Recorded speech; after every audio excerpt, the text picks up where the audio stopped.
Suppose करिए कि element हो गया, इसके बाद सेकंड हमारा ऐसे, इसके बाद हमारा थर्ड यहाँ, फिर फोर्थ यहाँ, फिर आ जाएगा हमारा 5, फिर हो जाएगा 6, 7, फिर 8, फिर क्या हो जाएगा 9, और फिर क्या हो जाएगा 10। वो इस टाइप से, ठीक। ये हमारी प्रॉपर्टी, मतलब कि इसको क्या करना पड़ेगा, थोड़ा सा और इंक्रीज करना पड़ेगा, ये ऐसे। और एक लाइन क्या करते हैं, यहाँ से हम डाल देते हैं, जो क्या होगी वो इस टाइप से होगा, ठीक। ये हो गया, ये फर्स्ट 3D सीरीज हो गया। ऐसे ही क्या होगा हमारा 4D सीरीज का हो जाएगा। 4D सीरीज का मतलब आप क्या करते हैं 4D सीरीज के लिए फॉर्म लेते हैं, तो वो इस टाइप से सीरीज होगी, ठीक। इसके बाद एक हमारा किसका सीरीज होगा, 5D सीरीज होगा। 5D सीरीज को क्या कर लेते हैं, बना लेते हैं, पेन को चेंज कर लेते हैं, वो इस टाइप से होता है। नंबर इसके एलिमेंट्स को क्या करते हैं, रिप्रेजेंट कर लेते हैं। एक एलिमेंट्स यहाँ, दूसरा यहाँ, ऐसे ही तीसरा यहाँ, चौथा यहाँ, फिर पांचवा यहाँ, छठवा यहाँ, सातवां, आठवां, नौवां, और ये क्या हो जाएगा 10वां। इसमें भी रिप्रेजेंट कर लेते हैं, तो इसमें रिप्रेजेंट करेंगे तो ये फर्स्ट हो जाएगा, सेकंड हो जाएगा, थर्ड हो जाएगा, फोर्थ हो जाएगा, 5, 6, 7, 8, 9, और ये हो जाएगा 10th। इसको भी क्या करते हैं, ऐसे हम रिप्रेजेंट कर लेते हैं, ठीक। तो ये जो एलिमेंट्स दिख रहे हैं, यहाँ पे जो एलिमेंट्स दिख रहे हैं, ये हमारा फर्स्ट हो जाएगा स्टेरियम, ये जो होगा वो टाइटेनियम, ये जो होगा वो हमारा वैनेडियम, ये जो होगा क्रोमियम, ये जो होगा मैग्नीज, ये जो होगा फेरस, ये हो जाएगा हमारा फेरस के बाद कोबाल्ट, ये हो जाएगा निकिल, और ये हो जाएगा कॉपर, और ये हो जाएगा हमारा जिंक। तो ये 3D सीरीज का लिए हो जाएगा 3D सीरीज, ये हमारा हो जाएगा 4D सीरीज, और ये हो जाएगा हमारा 5D सीरीज, ठीक। तो इस टाइप से हमारे क्या होता है, एटॉमिक रेडियस का ये हमारा स्ट्रक्चर होता है डी के लिए। इधर हमारा क्या है, रेडियस है, ठीक। ये हमारा क्या है, रेडियस है। एक साइड हमारा रेडियस होगा, दूसरे साइड हमारा क्या होगा, atomic radius of D block के एलिमेंट्स, यानी कि इस साइड हमारे एलिमेंट्स होंगे और रेडियस होगा, ये किसमें होगा, नैनोमीटर में।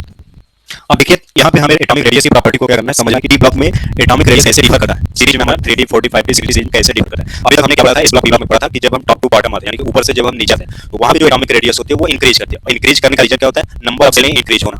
इसके बाद जब हम क्या करते हैं, लेफ्ट टू राइट मूव करते हैं, तो लेफ्ट टू राइट मूव करने पे हमारा एटॉमिक रेडियस क्या होता है, डिक्रीज करता है। और डिक्रीज क्यों करता है, क्योंकि वहाँ पे हमारा जो क्या कहते हैं एक टाइप से जो सीलिंग इफेक्ट होता है, वो सीलिंग इफेक्ट वहाँ पे क्या हो जाता है, वीक हो जाता है। इसलिए वो क्या होते हैं कि अंदर खींचे जाते हैं, जिससे हमारा वहाँ एटॉमिक रेडियस होता है डिक्रीज करता है। सेल तो उतना ही होता है, बट नंबर ऑफ इलेक्ट्रॉन्स उसमें क्या होते हैं, फिर बढ़ते जाते हैं। तो यहाँ देखना है, पहले हमें यहाँ पे ये समझना है, पहले हमें यहाँ पे ये समझना है कि जो 3D सीरीज है और 4D सीरीज है, तो इन दोनों सीरीज में इतना गैप क्यों है। इसके बाद जो 4D सीरीज और 5D सीरीज में उसमें उतना गैपिंग क्यों नहीं, वो लगभग क्या है, एक बराबर है। यहाँ पे पहली बात हमें ये समझना है कि इतना गैपिंग क्यों है, और यहाँ पे लगभग क्या है, एक बराबर। ये पहला पॉइंट हमें ये समझना है। दूसरा पॉइंट हमें ये समझना है कि यहाँ पे सीरीज क्या होती है, स्टार्टिंग में क्या करती है, डिक्रीज करती है। तो डिक्रीज कब करेगी, जब ज्यादा है तभी। तो यहाँ पे ज्यादा है तो स्टार्टिंग में यहाँ तक क्या करती है, डिक्रीज करती है। फिर यहाँ लगभग क्या हो जाती है, बराबर हो जाती है। यहाँ पे क्या होती है, लगभग बराबर हो जाती है। और उसके बाद क्या होती है, फिर से वो इंक्रीज करती है, फिर से वो क्या होती है, इंक्रीज करती है। तो ये तो जो हमने सेकंड पॉइंट बताया कि स्टार्टिंग में क्या होती है, डिक्रीज करती है, फिर लगभग बराबर होती है, और फिर से क्या होती है, इंक्रीज करती है। ये हम फर्स्ट पॉइंट में समझेंगे। और सेकंड पॉइंट में ये समझेंगे कि इनके बीच में, रेडियो और बॉडी के बीच में इतना गैपिंग क्यों होता है, बॉडी और 5D के बीच में इतना गैपिंग क्यों नहीं होता है, यानी दोनों इक्वल ही क्यों होते हैं। तो इसको दो पॉइंट में समझना है। पहला पॉइंट डिक्रीज करता है, इक्वल होता है, और क्यों हमारा फिर से इंक्रीज करता है। तो पीछे का जो हमने यहाँ पे क्या बनाया है, कॉन्फिगरेशन का एक चार्ट बनाया है। तो कॉन्फिगरेशन में देखेंगे तो स्कैंडियम हो गया, titanium, vanadium, chromium, scandium, titanium, vanadium, chromium, manganese, barium. तो मैग्नीज तक ये क्या करता है, कंटिन्यूअसली डिक्रीज करता है। मैग्नीज तक ये क्या कर रहा है, डिक्रीज कर रहा है। या क्रोमियम तक मान लीजिए कि क्या कर रहा है, डिक्रीज कर रहा है। तो क्रोमियम में देखिए 1 2 3, और यहाँ पे क्या हो जाता है 5। यहाँ पे नंबर ऑफ जो इलेक्ट्रॉन्स होते हैं वो क्या होते हैं, वो तो ठीक है। जो डी ऑर्बिटल होता है, तो डी ऑर्बिटल को हम साइड में पहले बनाते हैं, 1 2 3 4 5। अब पहला जो हमारा स्कैंडियम है, तो इसमें क्या होगा, ओनली एक इलेक्ट्रॉन रहेगा, ठीक। तो जब एक इलेक्ट्रॉन रहेगा, हमारा टोटल कितने इलेक्ट्रॉन नंबर मैक्सिमम हो सकते हैं, 10 इलेक्ट्रॉन। अभी तक कितना इलेक्ट्रॉन है, एक इलेक्ट्रॉन है। फिर क्या होगा, 2 इलेक्ट्रॉन होगा।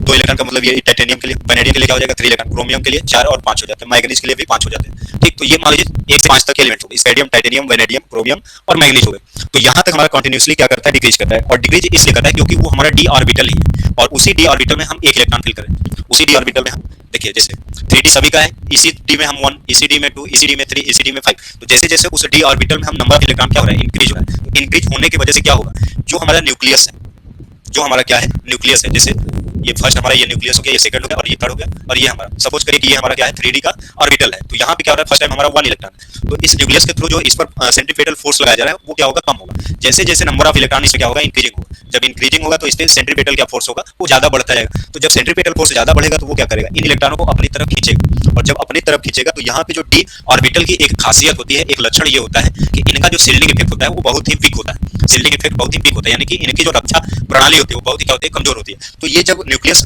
फोर्स लगा खींचता है तो ये खींचे चले आते हैं। और जब खींचे चले आते हैं, इसलिए क्या होता है कि यहाँ से यहाँ तक रेडियस हमारी क्या होती है, डिक्रीज करती है। यहाँ से यहाँ तक क्या होगी, रेडियस डिक्रीज करेगी। अब चलते हैं आगे, मान लीजिए 6 हुआ, फिर क्या होगा, 7 हुआ, फिर क्या होगा, 8 हुआ। अब क्या होगा, धीरे धीरे अब क्या होगा, जब धीरे धीरे यहाँ पे तो ये फिल हो गया, बचा कितना, 2 ही हमारे सिंगुलर एलिमेंट बचे। ठीक, जब दो ही हमारे क्या बचे, अनपेयर्ड इलेक्ट्रॉन्स बचे, तो अनपेयर्ड इलेक्ट्रॉन बचने पे क्या होगा, ये तो हमारे स्टेबल हो गए, दो ही अनपेयर्ड हो गए, तो वहां पे जब दो अनपेयर्ड बचे इनके कंपैरिजन में, तो वहां पे क्या होगा कि इसके थ्रू जो न्यूक्लियस फोर्स लगेगा वो थोड़ा सा क्या हो जाएगा, कम हो जाएगा, क्योंकि अनपेयर्ड हमारे कम हो गए, ये तो पेयर्ड होगा, क्या हो गए, स्टेबल हो गए, बट यहाँ पे दो ही बचे होंगे, तो यहाँ पे क्या होगा, दो बचा होगा या तीन बचा होगा या चार ही बचा होगा, तो इसके लिए तो ये क्या होगा, हमारा क्या हो जाएगा, स्टेबल हो जाएगा, या इसके लिए भी स्टेबल हो जाएगा, इसके लिए भी स्टेबल हो जाएगा, तो इन तीनों के लिए उतना न्यूक्लियर फोर्स नहीं देना पड़ेगा जितना हम इसके लिए दे रहे हैं, तो इन्हीं दोनों के लिए देना पड़ेगा, तो हमारा न्यूक्लियर फोर्स, अरे सेंट्रीफ्यूगल फोर्स इस न्यूक्लियस के थ्रू इन इलेक्ट्रॉनों पे कम लगाएगा, तो मतलब क्या होगा कि ये हमारा स्टेबल रहता है, कांस्टेंट रहता है, न बढ़ता है न घटता है, लेकिन जैसे जैसे फिर क्या होता है, लास्ट में आता है तो फिर से हमारा क्या होता है, ये और ये कंप्लीट होता है, तो कंप्लीट होने की वजह से क्या होता है, फिर से हमारा नंबर ऑफ जो रेडियस होता है, atomic radius, number of electron के इंक्रीज होने से क्या होता है, बढ़ने लगता है। जैसे ऑक्टेट रूल को हमने पढ़ा है, तो ऑक्टेट रूल में क्या होता है, ऑक्टेट रूल में ये होता है कि जैसे 4 से जब ज्यादा इलेक्ट्रॉन्स होते हैं, यानी कि 5 6 7 8, तो जब 4 से जब ज्यादा इलेक्ट्रॉन होते हैं तो वहां पे क्या करते हैं, उनको माइनस करके लिखते हैं, तो 4 5 तक तो सही है, फिर 5 से जैसे ही 6 हुआ तो उसको 8 में से 6 कर देंगे, कितना आएगा 2, तो 2 इलेक्ट्रॉनों के इक्वल न्यूक्लियस फोर्स लगेगा, फिर 7 होगा तो 8 - 7 1 इलेक्ट्रॉन के इक्वल न्यूक्लियस फोर्स होगा, तो इस वजह से क्या होता है, स्टार्टिंग में डिक्रीज करता है, फिर कांस्टेंट होता है, फिर क्या हो जाता है, इंक्रीज करता है, ठीक। शिल्डिंग इफेक्ट हमारा क्या होता है, वीक होता है डी ऑर्बिटल के, इसलिए स्टार्टिंग में ये क्या होता है, डिक्रीज करता है। ये फर्स्ट पॉइंट को हमने ये समझा एटॉमिक रेडियस को, यानी कि पहले 3 से 4 एलिमेंट के लिए डिक्रीज होगा, फिर 2 से 3 एलिमेंट के लिए बीच में क्या होगा, कांस्टेंट होगा, फिर लास्ट के 2 3 एलिमेंट के लिए क्या होगा, इंक्रीज करेगा। दूसरा ये समझना है कि हमारा इसके और इसके बीच में इतना गैपिंग क्यों है, और इसके बीच में गैपिंग नहीं के बराबर है, यानी कि दोनों लगभग क्या है, सेम है, तो यहाँ पे इसको हमें समझना है, ठीक। तो चलिए इसको यहाँ से ये समझते हैं, 3D और 4D है, ठीक, क्या है, 3D और 4D है, तो 3D में जो हमारे एटॉमिक नंबर है, जो 3D सीरीज होती है, 3D सीरीज होती है, तो इसमें जो नंबर ऑफ एटॉमिक है 21 से कितने हैं, 30 है। 4D में हमारे एटॉमिक नंबर कहाँ से कहाँ तक है, 39 से 48 तक, 39 से 48 तक। 5D में और 6D में हमें देखना है, तो 5D में जो हमारे नंबर ऑफ एटॉमिक होते हैं 57 से 80 तक, कहाँ से 57 से 80 तक, और जो 6D होते हैं तो 6D में हमारे 89 टू 112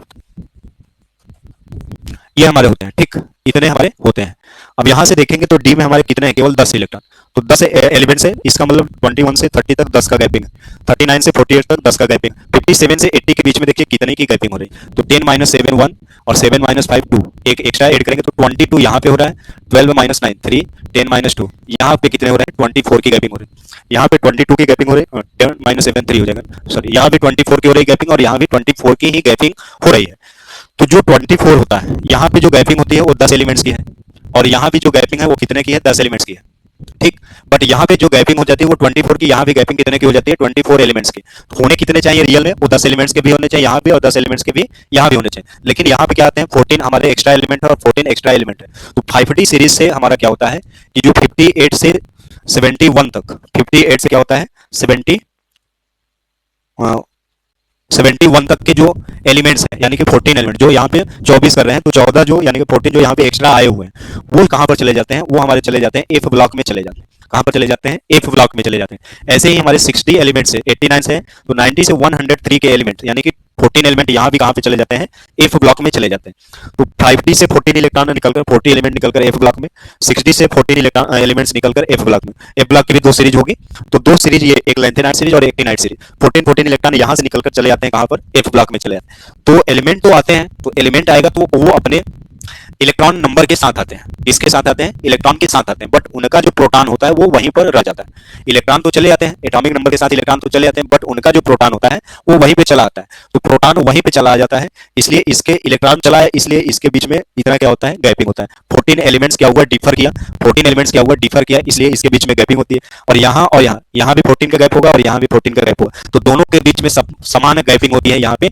एलिमेंट्स की, इसलिए ये दोनों क्या होते हैं, इक्वल लगभग दिखाते हैं, बट यहाँ पे 10 और यहाँ पे 14 की गैपिंग होती है, इसलिए ये दोनों क्या करते हैं, इतना डिफर करते हैं, ठीक। आई बात समझ में, आई बात समझ में। तो एक बार हमें बता दीजिए कि एटॉमिक रेडियस समझ में आ गया डी ब्लॉक एलिमेंट का, कि कैसे डिक्रीज करता है, फिर कांस्टेंट होता है और इंक्रीज होता है, और फिर यहाँ पे क्या होता है, लगभग 2 के बीच में 3D 4D के बीच में गैपिंग ज्यादा दिखती है, बट 4D और 5D के बीच में गैपिंग उतनी ज्यादा नहीं दिखती है, ठीक। डिक्रीज करने का रीजन क्या है, डिक्रीज करने का रीजन ये है कि इनका जो शेल्डिंग इफेक्ट होता है वो बहुत ही क्या होता है, वीक होता है, इसी वजह से डिक्रीज करता है, ठीक। ये हमारा क्या हो गया, एटॉमिक रेडियस हो गया डी ब्लॉक का फर्स्ट प्रॉपर्टी।